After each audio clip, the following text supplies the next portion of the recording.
Hey, what's up, y'all? This is your girl Diamond. I've been trying to chase this nigga for so long to be on the show. For so long, and he is finally here. I am so glad that he made the time for me and I can just introduce him to y'all. This is so exciting for me. I have the amazing actor, activist, ball legend, Marquise Vilson, and he is here to talk his shit with Marsha Plate. Thank you for spending time with me. I'm so excited. Hey, what's up? Thank you. Diamond Stylz, seriously, Marsha's played, the whole team. Thank you all for just having me in general. I appreciate you. I'm sorry it took us so long Okay, to schedule you busy. this. You out here in these streets. The Lord Jesus, you just as busy. Ain't you out here talking to T.S. Madison? I see you. You working. I try. So, first of all, because we are similar in age, and so I thought when I was researching you, I thought it was interesting how our lives, not every single detail, but really paralleled in our perspective of our transness. Um, I was I know that your father passed early on in your life, and and I was listening to a conversation that you had about how that affected, just your perception of your manhood, all that kind of stuff, and how as a navigating the world as a Black man. And I remember when I was young, like probably around like 86, 87, my uncle got killed by the police. My There was a guy named Michael Taylor who was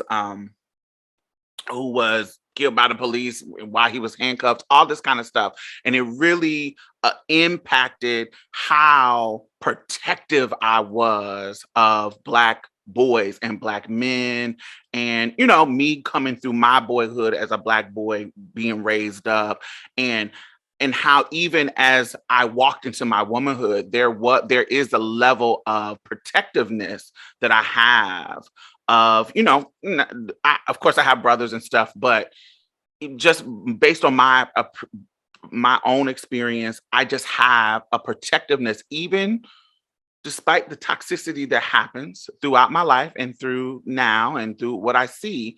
There still is a tender spot where, I care about, what's going on with y'all. And so what I want to ask you is, how are you feeling? What is your state of in navigating the world as a Black man, and dealing with what's going on in the world? How are you feeling? Today and in this moment, I would say that I feel very aware. I feel hyper aware for threats of violence, right? Both in thinking about police, um, but also as a person who's of trans experience who navigates the world very openly. And as a public figure, I, I'm always concerned about what that looks like real time in any situation because violence can happen to us anywhere. Um, and also proximities to privilege do not remove us from violence. All right. So yeah, just feeling really aware. Um, and I would also say very intentional in the way that I choose to show up, who I share and hold space with, um, who I'm in community with, who I'm in conversation with, who I'm in partnership with. Um, yeah, that's how I'm feeling in this Mm. moment. And in those space, how are you finding joy? Like, what is currently bringing you like joy and making you feel safe, making you feel loved, and that's making you, just feel like, okay, I'm it's an oasis away from this bullshit. Like, what's bringing you that kind of joy? This platform that you've created, this is a safe. No, it's true, right? Like I'm in the company with someone who's a community member who shares very similar experiences. And I think that at that core, being Black folks, right, like being POC first, having the layers of transness like this automatically creates something that allows me to feel safe. I don't often just like, have a general one-on-one conversation with someone and then agree to like do something like quote unquote an interview or just be in conversation with someone. But because you're a community member, that's something that I trust. So like sharing space and holding space in these ways with folks who are in community, that brings me joy. Um, and being able to like let those guards down, be a little bit more vulnerable. Like this conversation feels very, very vulnerable to me just from the start, the initial start of your question and the way that you posed it. But the fact that you took so much care and thought about that in relationship to me allows me to also feel cared for and also want to offer you the same. So like this feels good. This being reciprocal with someone in this way, this is bringing me joy. This feels amazing. Thank you. And thank you for creating the space. Thank you.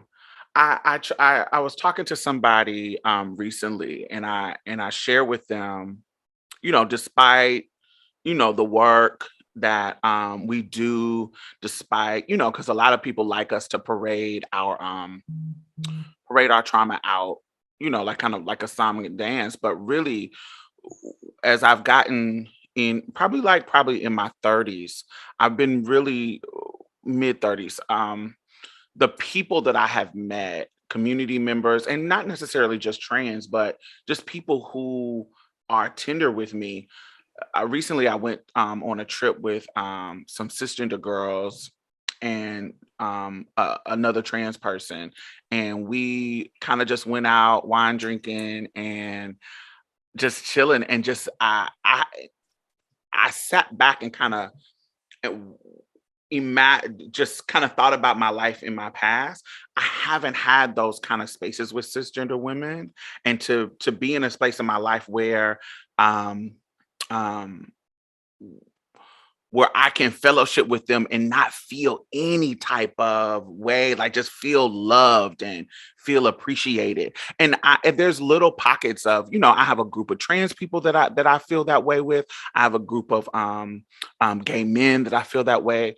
A group of lesbians. Like it's such a different space that I'm in right now in community that that shit is what sustains me. Like me doing this work and having those kind of breaks and oasis being able to let my hair down and just be who I am, and in with community members. I didn't have that in my youth. It was very, very isolating when I was younger. And so now that I'm older and still working and still doing this, having that really helps me get through the hard conversations, dealing with bigots, dealing with transphobes, dealing with racists, dealing with misogynists and sexists, dealing with all the stuff that we kind of come up against. It's those community, like you just said, like it's those moments in community that I can be vulnerable, or I don't even have to talk about none of that shit. I can just be me and do, hey, we can talk about whatever. I really, really appreciate those moments. Absolutely.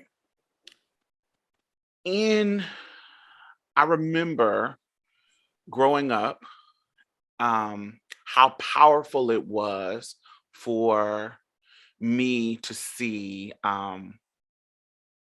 other trans people. And people nowadays don't really understand the difference that we had growing up. Although, where we showed up wasn't necessarily the best representation of us. We had the Jerry Springers. I was about to say, just say it. Just we go had ahead. all of those things. We had the Jerry Springers, but regardless of that kind of negative, sensationalized, salacious kind of thing, it was the only place we were able to see ourselves. Oh my God, we actually exist. And so I remember on Jerry Springer, there was a trans guy named Reno Wright. There was, I remember seeing Buddha. I think Buddha lives in Georgia, right? Mm-hmm. Buddha lives in Georgia. I remember seeing Buddha. So I can't remember exactly where I seen Buddha at, but it wasn't on Jerry. It was somewhere. I seen him somewhere. Reno Wright. I seen it's just all these representation that would come on. And even though I knew this was bullshit in regards to, oh, we're exposing and is this a man and this a woman, it still felt like I couldn't wait to stand in front of that TV so I can see somebody like me. So I know you had to go through that. Tell me about that time in your life when you were, because you like me, we started early in the 90s. So tell me about that time in your life when you were searching for, representation and you were finding it. How did that work out? So in terms of the first time that I saw somebody that was Black and trans mask on TV in 1993, that would have been, White Prestige. Mm. At that time of my life, I wasn't searching for it. I was 12. Or actually, no, I'm lying. That wasn't in 1993. Let me come back. Lou Sullivan, I feel like I ended up seeing him at some point in 1993 on TV. And if I'm correct with White Prestige, it's 1997. Yeah, right. 1997 that he was actually on Jerry Springer. So I would have been 16, excuse me, which I know is far more accurate because I didn't enter ballroom until I was 14. And so I had already been in proximity. I'd seen this person around, but I didn't know who he was. I never had a conversation. And also at that time of my life, as a young person who's 14 years old, and this individual is an adult. They're a young adult. They're in their 20s. There was also boundaries too around like what it meant to be talking to somebody who's like a legend or like had status and that sort of thing in ballroom that you just didn't do. So I never approached him. But when I saw this episode, I absolutely felt seen. And it is interesting to like have conversations with folk today about what it means to have representation that looks like talk show circuit only. And when you come from an era in time where that's the only ingestible sort of imagery that you see of yourself, there's a piece of you that holds on to that. I know for myself, I didn't connect to like the salaciousness and also more specifically the white violence, right? Because here's this Black trans person in the middle of a very white audience in a very white room who's being completely attacked. When I think about Lou Sullivan in the early 90s and the way talk show circuit looked for him as a white trans person was very, very different, right? Vastly different. They were way more tender with them. Way more. Right. I mean, it's the reason why we see and we can know about Christine Jorgensen, which I think is important information to have in terms of our trans legacies and all of those things in our history. But that's a really interesting thing to think about. You're talking about the 40s, 50s. This person is visibly trans, being referred to as Christine, all proper pronouns. I mean, she is like literally making a career in the circuit.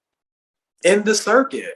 And here it is, someone like Marsha P. Johnson, nearly 40, 50 years later, is found dead in a pier, right? Like that's the difference between what it means to be either white, Black, and trans. Like those things are really different. Or we have a Sharon Grayson who was in that same kind of circuit, who was a snake charmer and had her own performance, but we didn't get to hear about her until recently. I knew about her because of her activism work in San Francisco and the country, all across the country.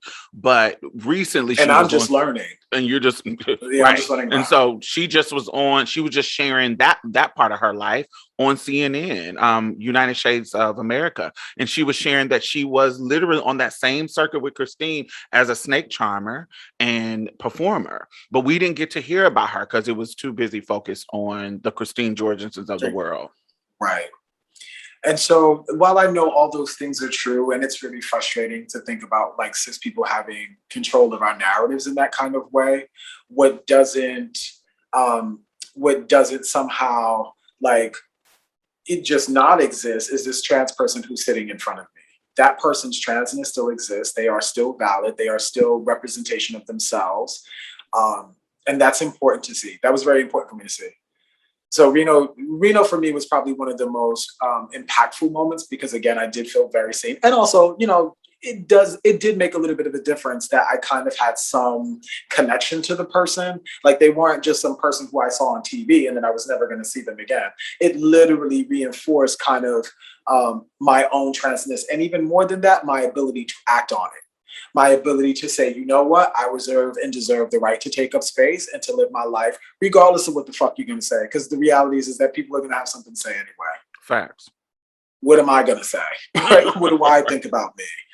I think when we're transitioning early on, we're bucking up against the limitations our assignment at birth has put on us that we didn't choose.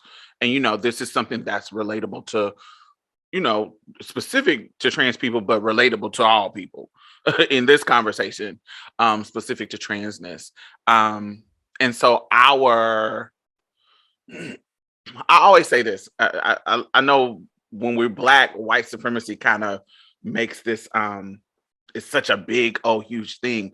But what I try to explain to people is the whole gender binary thing is older than the racial thing.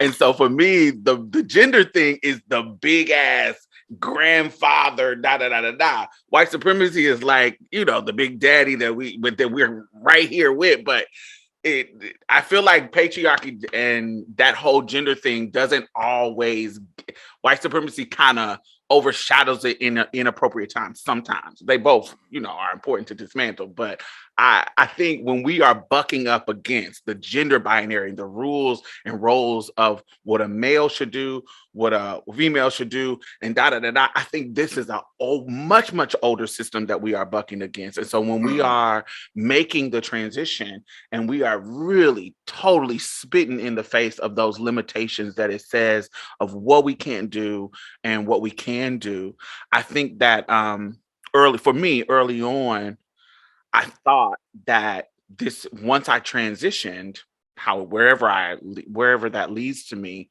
it will lead me to not battling those kind of limitations. But what I've learned as I've gotten older is those limitations are constant. And I'm constantly working through those. Can you talk about your experience with dismantling those limitations when you were younger? And then what are some that you're still kind of navigating right now? So I'll be honest and say that as a young person, I bought into some of the foolery. Oh, yeah, right? definitely. Like, it's interesting. That's so funny. I just had a conversation with someone the day before yesterday, right? Like about even the idea of medical transition and what does that mean? And what are we actually affirming in the way of the binary system, right? In the way of patriarchy. You know what I mean? Like it's such a loaded conversation. But in my earlier years, yeah, I bought into a lot of like what it meant to be masculine, hyper masculine, right? Like specifically growing up in a place like New York City, inner city, being a part of hip hop culture, all things toxic, and really going through that in my teens, definitely, and probably into my early 20s, maybe like by the time I'm like 23, 24, I'm like, okay, wait a minute, something here doesn't feel right. These things feel very hypocritical. Right? Because also I'm a person who is AFAB, right? Like I was assigned female at birth. And so the need to behave in these ways is about what?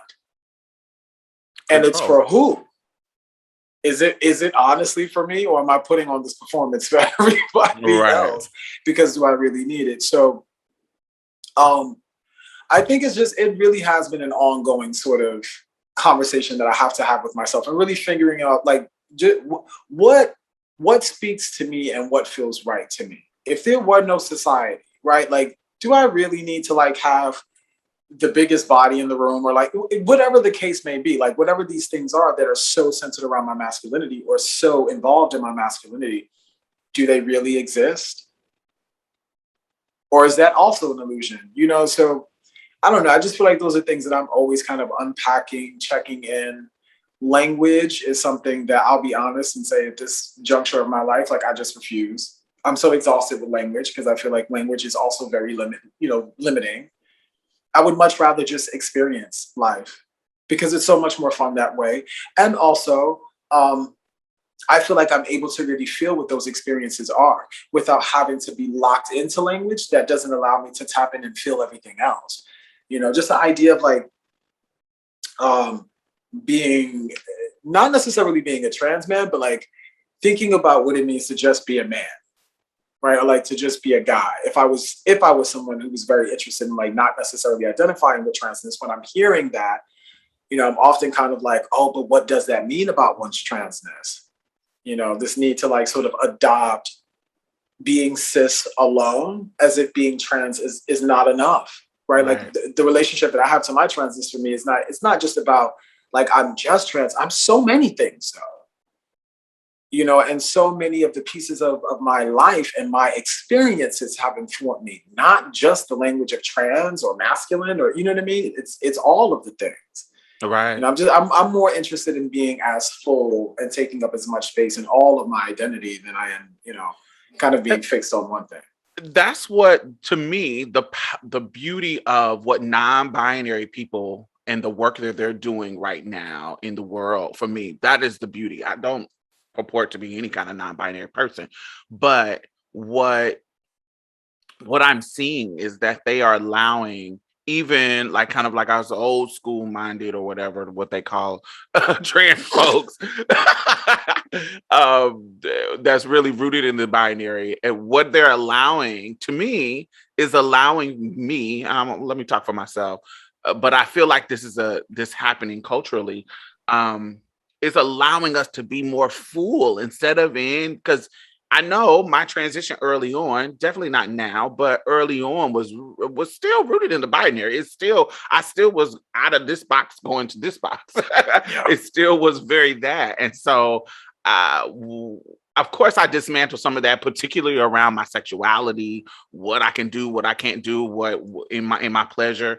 But now I feel like it's seeping over into presentation. I'm more comfortable with short hair. I'm more just open to more things and be able to be my full self. And I that's why I really appreciate the work of non-binary people, because I think what they're doing is just the next level of freeing us all from what is these boxes in the binary. I absolutely agree. Mm-hmm. I can't wait to no longer not have these conversations. Like I'm going to be looking forward to the day where it's just like, this is a conversation. We needed to talk about this. Right. You know? So in your life now, as in your career, like with acting and all that you're doing in regards to the entertainment field, how are you carving a space for yourself as an actor, but avoiding being kind of pigeonholed as a trans character? Like, how are you thinking about your career in the sense of, because that's what I kind of worry about for trans people who are in the community right now during this renaissance. It's like, what does it look like going forward when it's not sensational to be trans any longer? What's the work going to look like after that? How are you carving a space out for yourself, or thinking about it at least? For me, I'm far more intentional. So I like to examine the stories, right? Like I'm really interested in the script. Why this story? Who are these people? Why does it need to be told? And whether or not I actually have a connection and something resonates for me.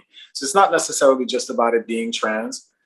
In fact, the first television film role that I booked, which was Law and Order SVU, is the only trans role that I've ever played in. Mm-hmm. Everything else that I've booked after that has actually not been trans specific. I'm open to like whatever, if it comes, excuse me, hold on, let me time out. That's not what I'm saying. I'm not open to whatever, but meaning that I will take the time out to examine what that opportunity is. And if it makes sense and if it fits, then yes. There are some things that I see that are trans specific roles. And I'm like, I think I might want to pass on that. I don't know that role is right for me. I don't know if it speaks to me the way that, you know what I mean? Like I'm interested in this character in this specific way. I don't know that that's right or it's the best fit. So for me, it's really just about examining whether or not that work speaks to the kind of work that I want to continue to put out. It's all about the story. It's not necessarily just about whether or not the character's trans. We've seen tons of trans stories, and characters that have not been full, right? That we don't get to see them as just another human being that exists in this world. Yet somehow we have entire shows that are centered around white folks sitting around drinking coffee, making songs about smelly cats, right? Like nothing personal to friends, right? Like, you know what I mean? But I would love to see that, you know what I mean? In terms of like trans folk and not everything having to be centered around, as you talked about earlier, our bodies. Yeah. If money wasn't an issue at all, and you could create a project that a character that you could play, have you thought about if there was any like trans masculine character that you would want to tell his story that you have thought about? Who?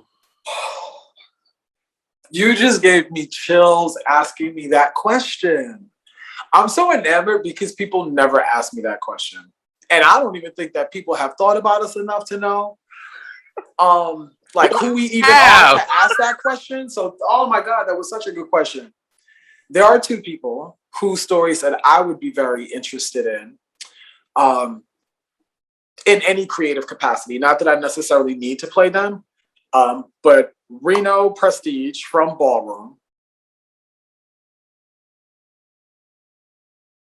Jesus Christ, like his story is so interesting to me. Though I know a lot of people don't necessarily know who he is, so that's fine. Or actually Reese. Sorry, not Reno Prestige. Reese Tuscany, I would say, or Reese Pendavis. The second person, though. Wait. I wanna You're gonna put down Reese. Wait. I want y'all to go to reno.right.752 because who we are talking about, that y'all should know, Reno is on Instagram and y'all can follow him. He is. He's on Instagram. He's on YouTube. He wrote a book. Yeah, right? He wrote a book. He's done quite a bit. Yeah, y'all need to check him out. Y'all need to get into y'all Black history and y'all Black folks. quite honestly, actually, yes, I would be very invested in Reno's story. I would also be invested in Reese Tuscany Pendavis' story. Yeah. And then the other person who I don't think that people have probably talked about enough or don't really acknowledge his story. He was murdered in 2013 in Minneapolis, as a matter of fact, and that was Young LT, who was a rapper based out of Minneapolis. It was a classic case of overkill, and at the time, his cis male friends did not know that he was trans. Someone then shared this information, and this is how the whole thing played out. But I mean, he had, an entire like full life. He lived in this community. He had tons of friends. Yeah. I mean, was a very celebrated rap artist in his community. I'm just so enamored by his story. That's a story I would love to tell. Facts. Monica Roberts talked about this case, particularly on Trans Griot. So make sure y'all check it out on Monica's blog. That is one of her legacies, even though she has passed away. One of her legacies is that she was diligent about sharing our story. So make sure you check that out. I think that would be an amazing, I'm just tired of all these damn remakes and these fucking just revamping thing. I'm like, it's so many stories that haven't been told, particularly like that one, that would be so amazing for, having trans characters that are, full and, document our history. I think that would be perfect. What about a cisgender guy that you would like to play? A cisgender guy. I know it's terrible to say or like to admit, but I would want to play like a bad boy. I would want to play, somebody toxic and terrible. I really those are my favorite villains, and toxic are my favorite in movies and shows. Yeah, I would love to, because my general personality is so outside of that. Like, I'm definitely not a bad guy at all, but I would love to play the role. Do you ever feel like a pressure of representing? It's impossible for us to represent all trans people, and I think that is a privilege of particularly white cisgender people who have the privilege of individualism. How does that pressure, because I was going to ask you, do you ever feel it? I know you do. But how does that pressure of representation and you feeling like, oh my God, I have to be, I know people are not, are are going to think that I am the voice of this community when I'm only one voice? How does that affect choices that you make in your career? How does that make so first, how does that affect choices that you make in your career? But how did that also affect how you interact with people on an interpersonal level? Ooh. How does that affect the choices that I make and the way that I deal with people on an interpersonal level? Like an interpersonal, because I get career wise, I can see as an actor in the entertainment field, I can see how the pressure can be different in the choices you make in your career, but also that translate in our how we navigate the world too. So yeah, I want to see how that how you deal with it in both arenas. I think that there's spillage in both. Earlier on, I definitely felt and noticed the pressure that much more. As with anything that's like new to you, you're kind of trying to figure out your footing. Like, what does that look like? I've removed all the pressure by acknowledging that I am just one person and it's not possible for me to speak to everyone's experiences.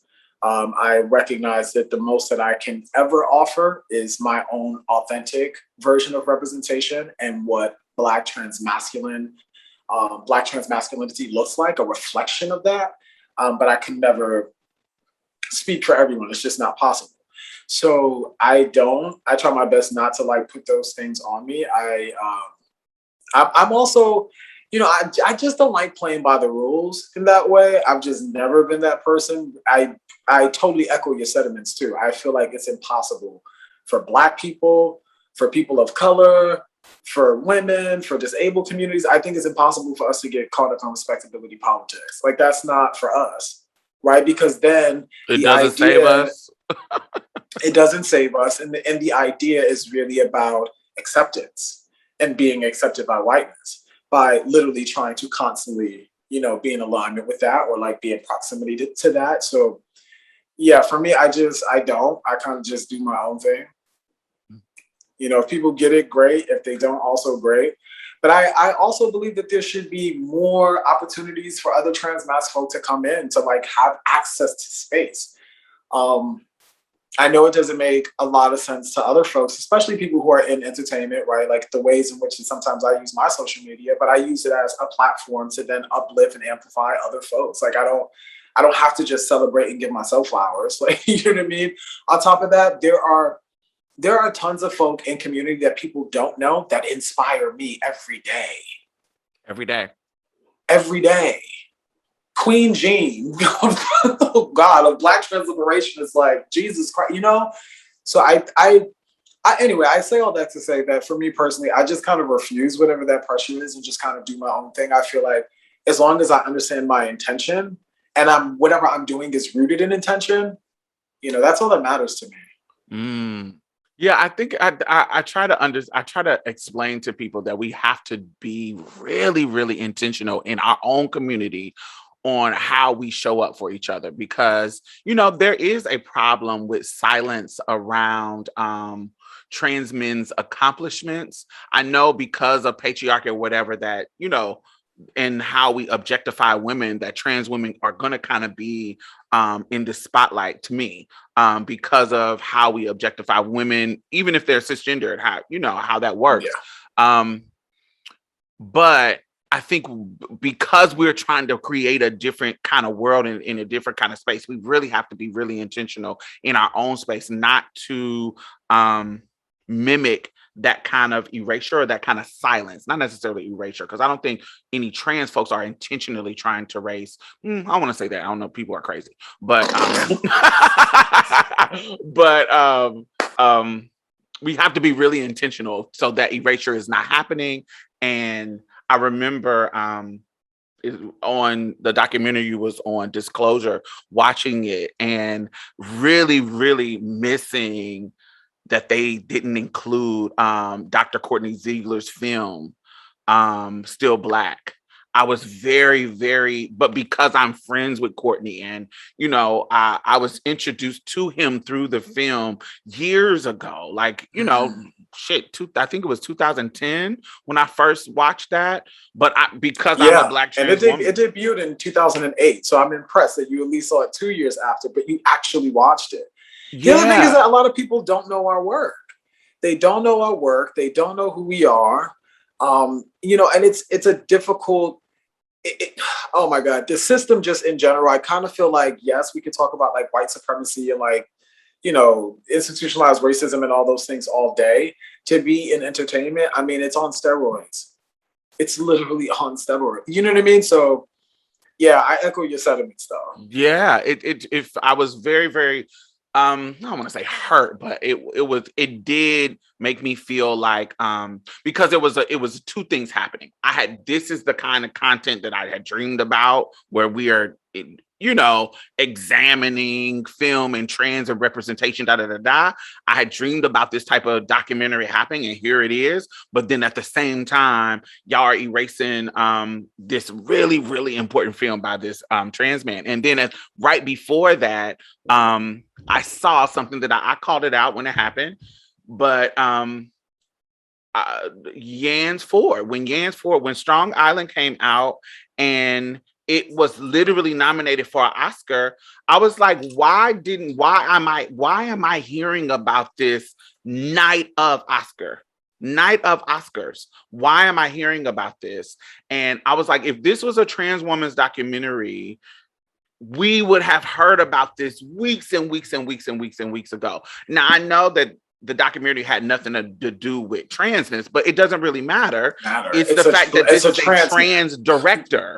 Right. If this was a trans woman director, regardless if she made a show about heels or a show about dolphins, just the fact that she was nominated for an Oscar, we would have heard about it when the nominations happened. So I don't know if I was, you know, that's a really interesting assessment, right? Because like films like, you know, the Matrix series are totally included in what we acknowledge now as being like a part of trans conversation, while the Wachowski sisters were not necessarily the Wachowski sisters, right? Like in terms of the way the rest of the world was identifying them, and yet we consider that to be trans cinema.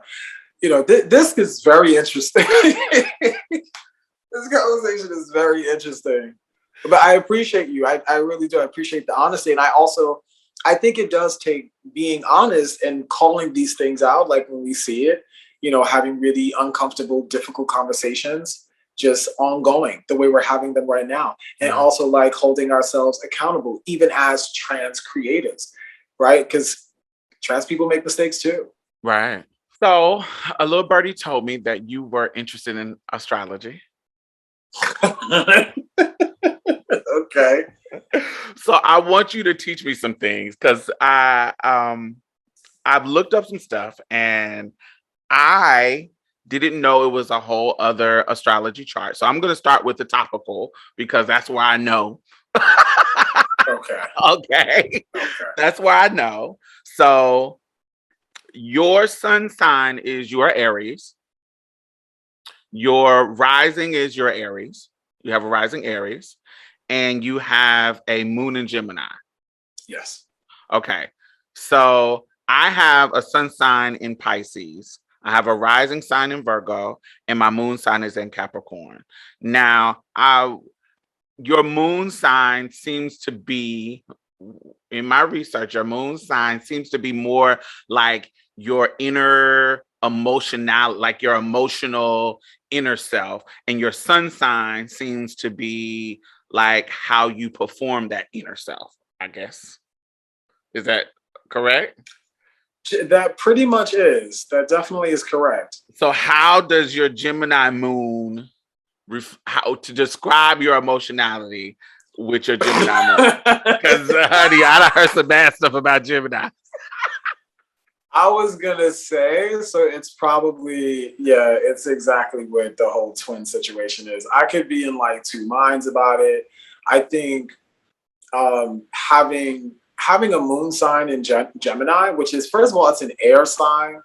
Like that is very logical, and my love, the way that I communicate my love is actually like that. So it's really interesting to me that my moon is in Gemini. because I'm not the most emotional person, or at least I don't really display it. Which is also interesting too. That when I do, it's through the roof. Very Gemini, very just out of control, just crazy. Just not to be an ableist or anything like that, like using that kind of language, but just recognizing that like it can be very tricky in terms of like how I communicate my emotions. Not that I won't, I clearly do. I'm very good at doing it, but I think that I'm often read as like someone who's cold.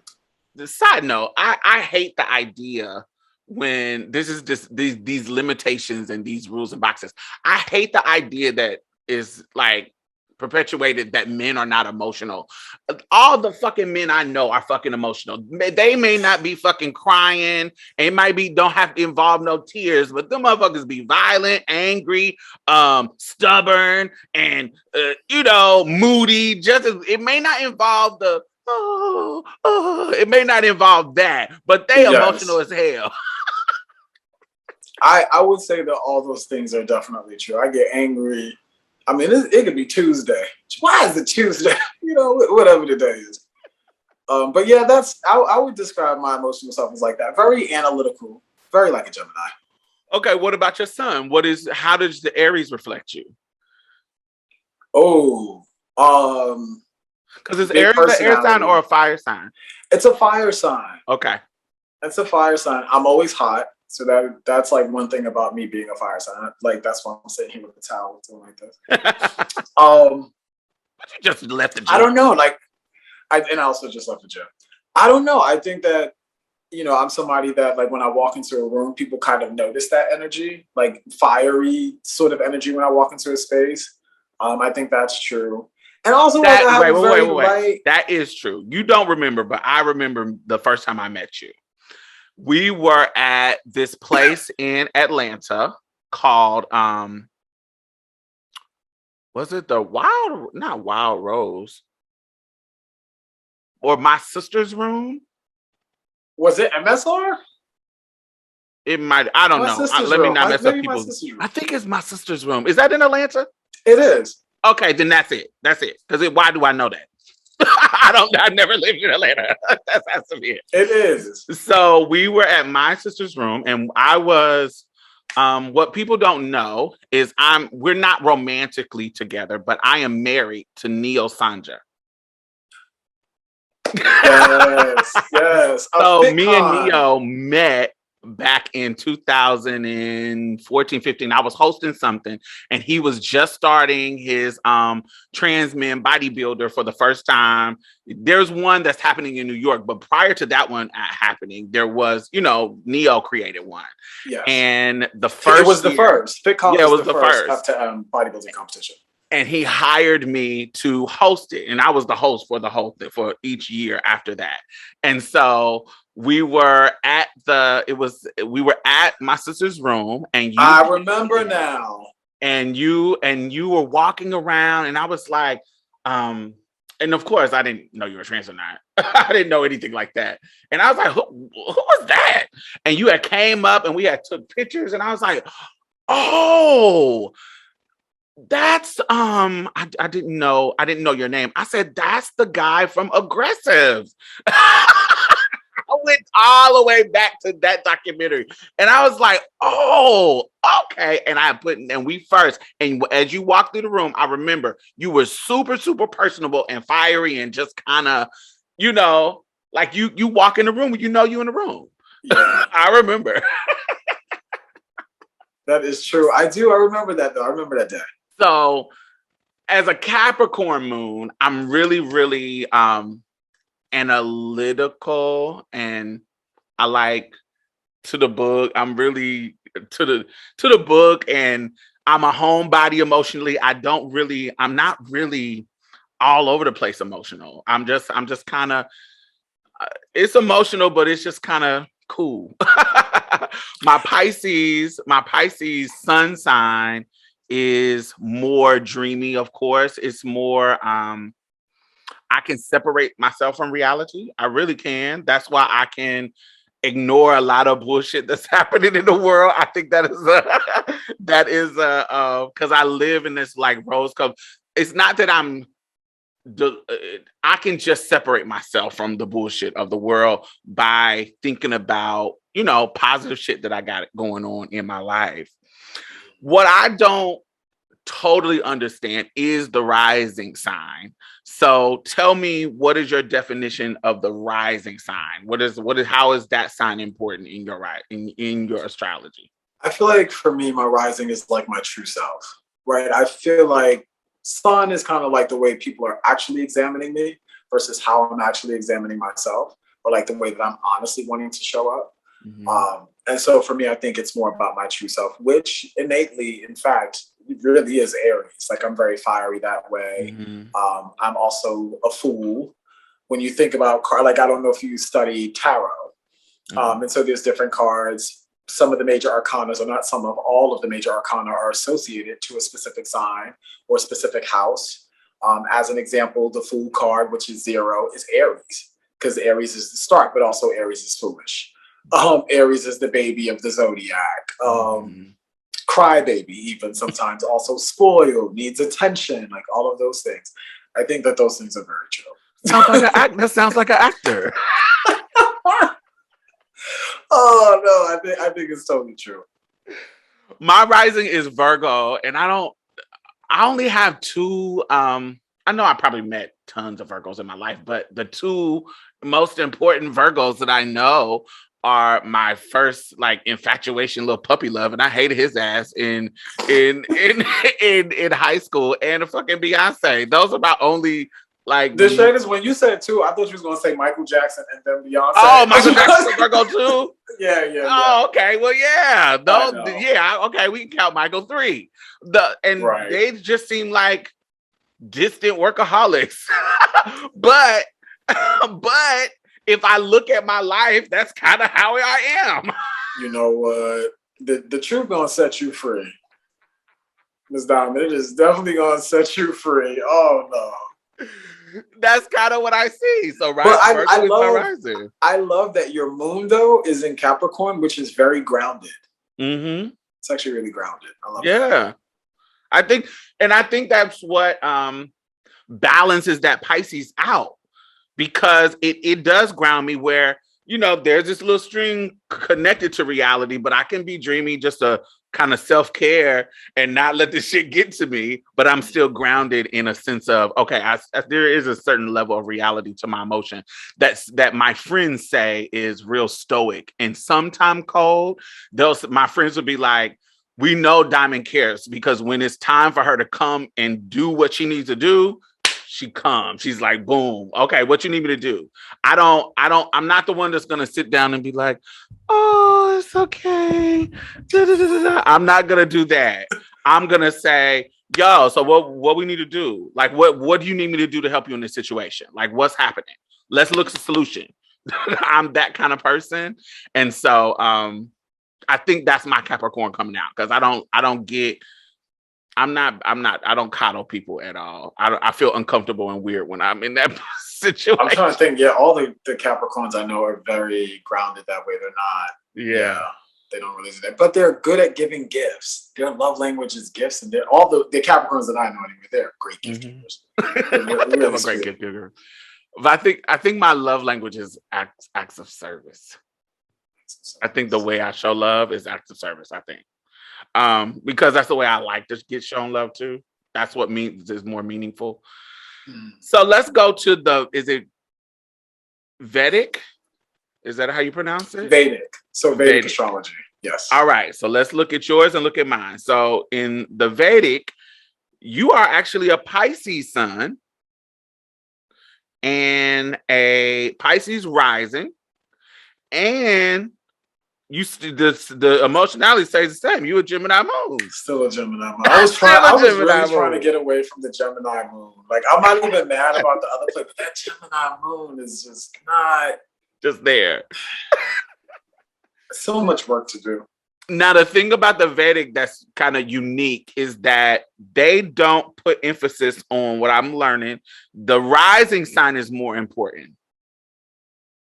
So for you, your sign is Pisces. Your sun and your rising is Pisces, so it don't really matter for you particularly.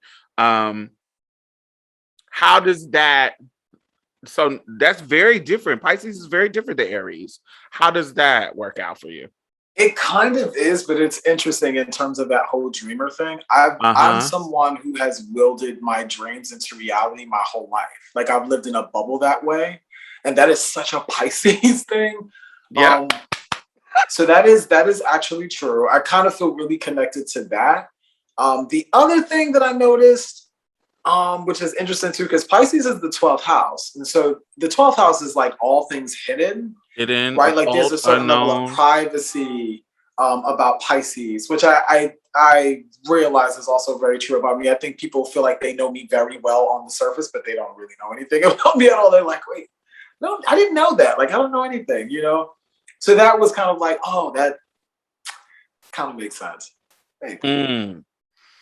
I think that too. That's why when we talked about it, when we were setting up the interview, I was like, I don't know. None of this Vedic stuff reminds me of myself because that what you just described about Pisces, that is what there's many people who have known me for years, and they will tell you, like I know when I pass away, they're gonna be saying how they knew this and da da da da, and I know for a fact you don't know me at all.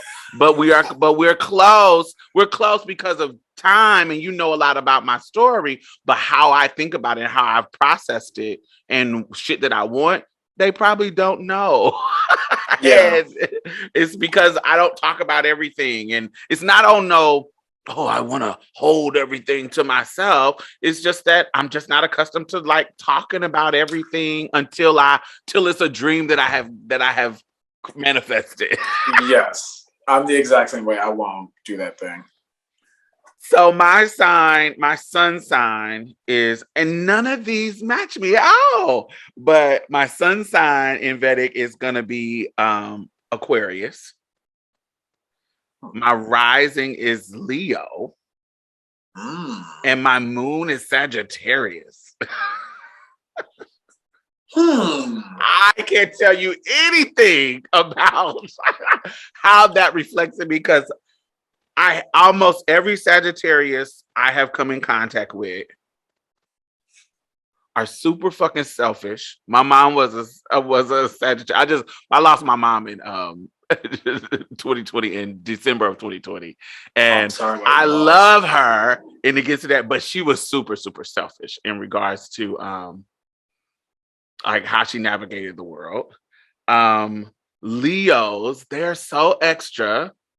I don't feel extra at all. What? Don't feel What you extra talking at about? all. You don't feel extra? This No. thing, everything about you is extra. Like, come on, Diamond. You taking me out now. Not in the way I see Leos. Not in the way I see Leo. Like I have a best friend that's a Leo in the topical one, and like I don't. I'm my natural place isn't to be center stage. It feels like the shit that I have to do, I have to be there, but because this is a part of my dream to create this, but that's not my natural place that I feel comfortable. So There could be some other Leo qualities or traits you might have. Like maybe. Leos are extremely creative, which is Okay. true. Leos are actually very Yeah. creative. So that could be something That could that come out. speaks to Okay. you. I can fuck with And that. the Sag thing, I often experience Sages as being funny, very Mm. sarcastic, very playful. Even in love, like just not really being very good at like direct conversation, like kind of turning whatever that serious thing is into a joke. I Right. experience Sages like that, so I don't know if that's just I don't Funny know. Sages. Yes, I have a comedian Sag that I know, but he's very selfish. He's very selfish, but he is a comedian. He's funny as hell, so he keeps me laughing. Yeah, so I guess that goes with it. I'm trying to think of any other Sagittarius that I know. My mom, him, and then my little brother. He's the only transphobe in my family, and so we we Oh, we just start talking because he's selfish as hell. you know what? So How many yeah, siblings do you have?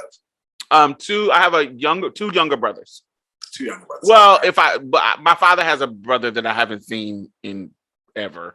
I've seen him, but when he was little, like he was like 6 and I was like 10, but I don't know where he's at. And my dad is a fuck boy, so he doesn't. My brother doesn't talk to him, and I don't talk to him, and it's just crazy. So you don't have a relationship with your family? My father's my brothers, yes, on my mother's side, we do have a relationship. I raised my youngest one, but he but now my mom has passed. I've talked more with my middle one, the one that's I haven't talked to in 10 years. We're talking more and we work through our problems. So we're in a good space right now. We're talking and texting and sending videos and chatting. So we good. Well, this is progress. That's good. Progress.